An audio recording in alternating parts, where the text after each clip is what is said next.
3. Nous voilà en pleine crise institutionnelle. Cela fait des mois que Politique Magazine l'explique. Et peut-être le seul organe de presse dans l'ensemble des médias. Elle est avérée aujourd'hui, cette crise institutionnelle, et tout le monde en parle.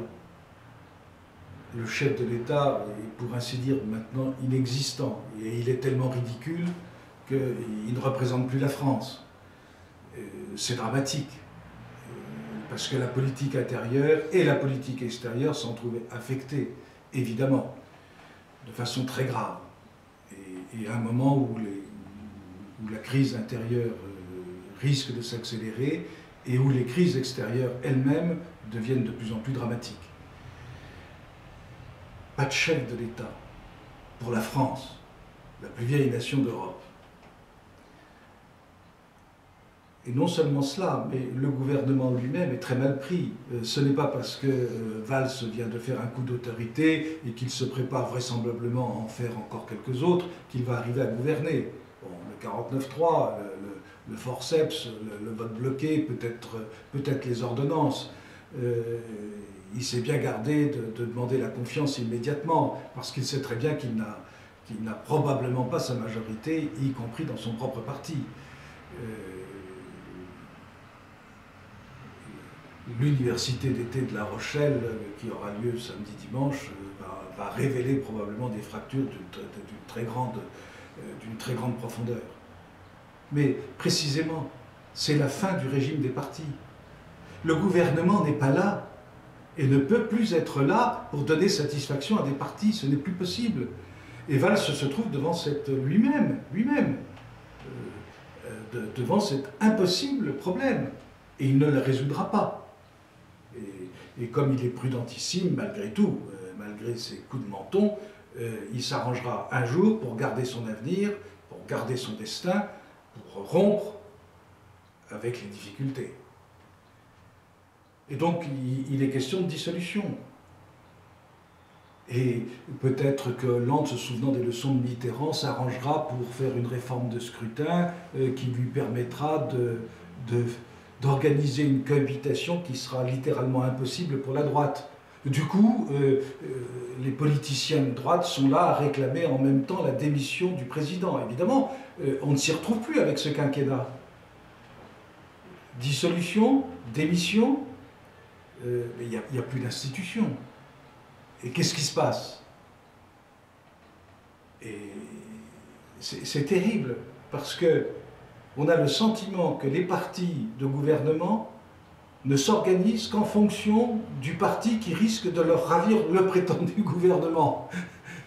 Et donc, toute la question se ramène, pour les hommes politiques, à cet unique dilemme, moi, politicien intel, face à Marine Le Pen au deuxième tour, pour pouvoir gagner les élections présidentielles et ainsi sauver la République. Mais qu'est-ce que c'est que cet État? Ce n'est pas possible.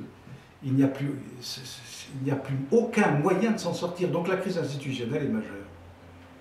Et c'est là que les réflexions de Politique Magazine, de la Nouvelle Revue Universelle s'imposent. Il faut que les Français sortent de ce système. Ce système est fini. Alors on va le traîner combien de temps? Comme à la fin de la 4e République? Toutes les républiques se sont finies, se sont achevées dans des désastres. Et là, le désastre, il est là. Alors on va faire une 6e République, mais pourquoi faire? Peut-être que c'est le moment, pour sauver l'État, et d'une certaine manière, si l'on veut, la République, dans la mesure où c'est la chose publique, eh bien, revenir sur quelques points essentiels, sur lesquels, d'ailleurs, tous les esprits sérieux sont d'accord. C'est-à-dire un vrai chef de l'État qui est une légitimité, mais qui est une légitimité historique. Et c'est le sens profond des institutions françaises quand on les regarde dans leur portée historique. Et quand la 5e République a été créée, c'est dans cet esprit-là. Donc une légitimité du chef de l'État, indépendante des partis.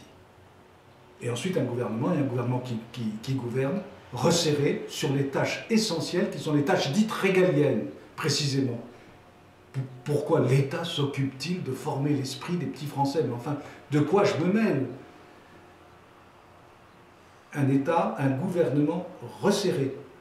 Et ensuite, une réorganisation des libertés françaises et de la représentation. Tout le monde comprend que les partis ne représentent plus, les syndicats non plus. Donc il y a quelque chose à revoir complètement et à refaire le système des libertés françaises. Et ce n'est pas à M. Hollande ou à M. Valls dans un coin à décider du nombre de régions françaises. Tout ça est aberrant. C'est une bande de technocrates qui décident comme ça dans une soirée. Non.